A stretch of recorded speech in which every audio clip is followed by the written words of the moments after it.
eyes are so sensitive at night to those headlights because it's hitting you right in your wheelhouse in terms of sensitivity. But it's actually worse than that. So this is the bulb that's been replaced. This is the high pressure sodium I talked about from the 1960s. You notice there's almost no blue light being emitted by that bulb, right? It's an orange light for a reason. There's no blue. This is, by comparison, 2 different color temperatures of an LED bulb. And I want to bring your attention to this really strong blue spike right there at the 5,000 Kelvin, right? This is what we call the sort of native emission of an LED. Just like these, I don't know if these are fluorescent or not. They kind of look fluorescent. A fluorescent bulb, believe it or not, the light given off inside a fluorescent bulb is ultraviolet light. And it's because there's a coating on the tube that absorbs that ultraviolet light and converts it into something that we can use in the visible light spectrum. Sometimes it's cooler, sometimes it's warmer, same with LEDs. So we can take this blue and we can diminish it, we can make it less obnoxious. But a lot of LEDs, especially early ones, you buy a cheap LED flashlight and look at the light, it's blue. It's blue because there's no attempt to cover up that. And so that strong blue peak, this is a little bit complicated. I'm going to walk you through it, but when I'm done walking you through, you should be scared. Okay? This thin black line here is the sensitivity of your eye, the cones in your eye during daylight. Peaks in the yellow-green part of the spectrum. This dashed line is the sensitivity of that little sensor in your eye that tells the pineal gland whether to make melatonin or not. And the thick black line, it's that. This is the emission from a 5,000 Kelvin LED. Right exactly where your circadian rhythm is, circadian sensors are most susceptible. This is why you should, and you've heard about this in other circumstances. People say, don't use your personal devices before bed because the blue light's bad. Or use a warm, there's like a night light setting that gets rid of all of the blue light. Even when you're awake, you want to start after dinner, in your after dinner hours, you want to start being in a mellow light frame of mind. Buy low color temperature bulbs for your house. Now, I've been at this for a long time, and 20 years ago, we were having all-out arguments with the professional lighting engineers of the world.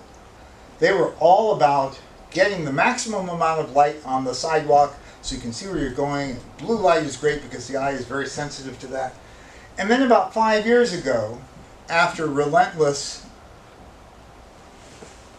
waves of evidence showing that they were wrong, the Illuminating Engineering Society, that's the IES up there, the standard setting group for the United States, for North America in fact, for lighting standards, agreed with the IDA, the International Dark Sky Association, now called Dark Sky International.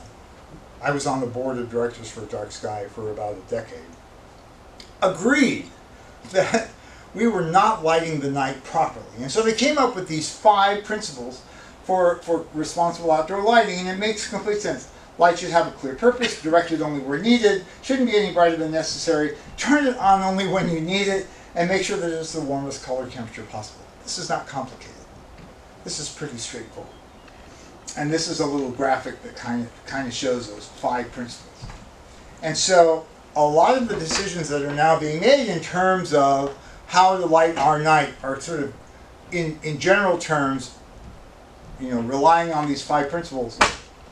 And so here are some of the things that you can do around your homes here or wherever that they might be. Clearly, turn off your lights when they're not needed.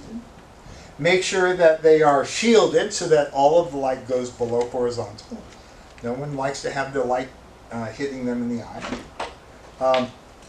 Use dimmable bulbs if you can, so that you can control what's coming in and going out. Use warm light, that is those low color temperatures I was mentioning.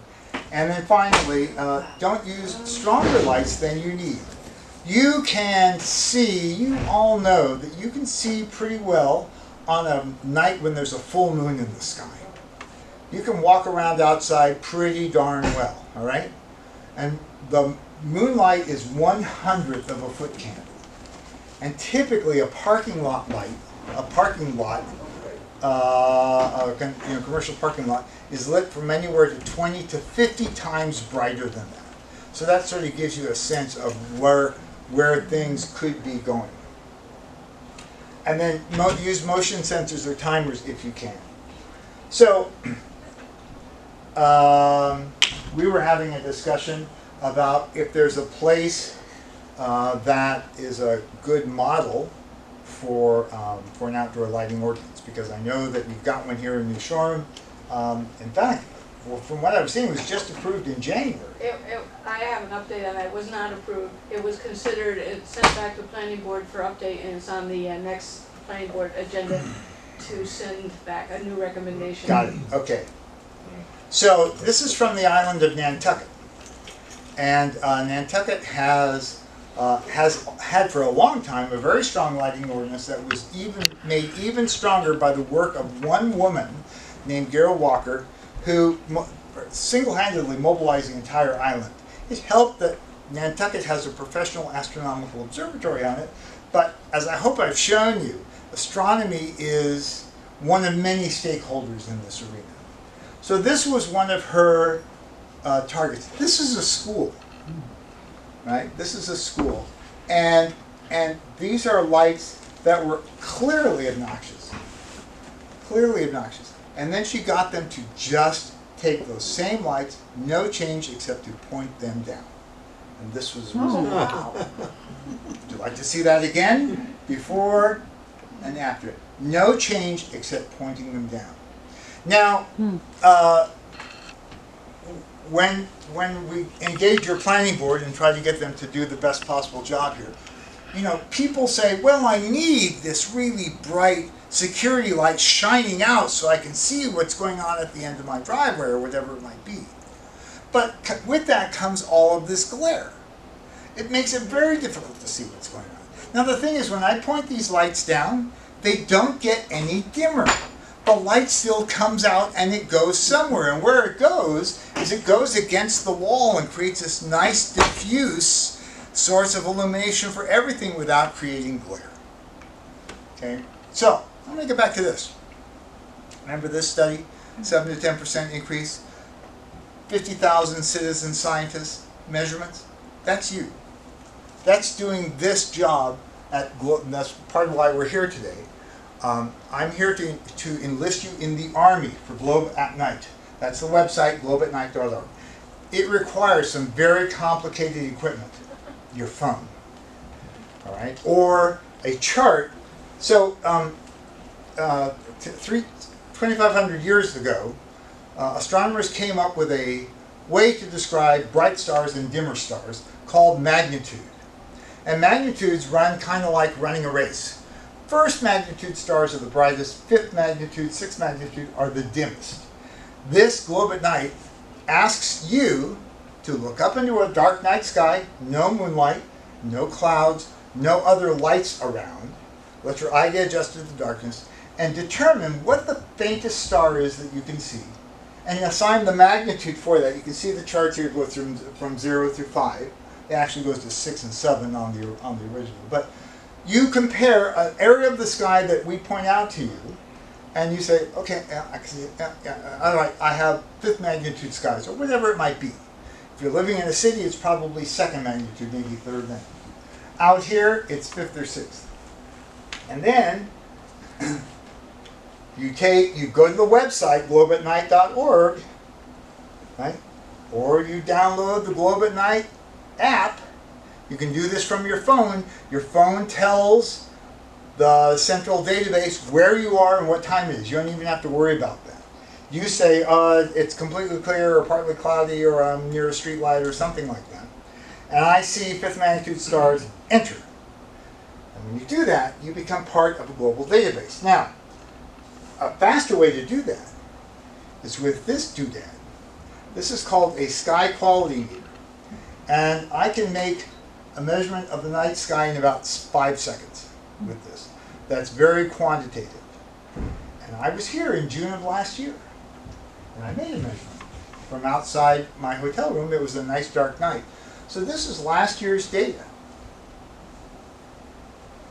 There's my dot. You know, especially for a younger group of kids, the instant gratification here, maybe for you too, is fantastic. You make this measurement, you hit send, you go over to the map, and there's your dot right away. And these, there's not too many here in this part of Massachusetts, sadly, but these are the part of the 50,000 measurements that got used by the scientists to measure the increase in light pollution over time. And so part of what I'm here today to do is to get you to go to this website. It is globeatnight.org. And you can either get it on your phone and just do it on the fly, or you can go on the website, maybe print out one of the charts. There are different charts for different times of the year because there are different constellations that are predominant in the sky. In the winter sky, it's Orion. In the fall sky, it's Pegasus. In the spring sky, it's Leo. And right now, they're using something called Hercules, which is basically around the summer triangle. And you get this chart and you make the observation and you press go. Now, why is you see how this is important? Because I'm going to back up here for a second. This is the database that the scientists are using.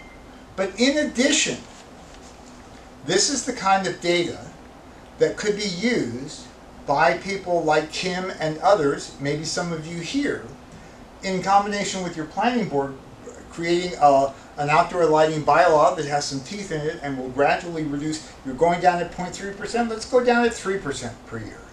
Let's really make this a dark place. If you aspire to be a recognized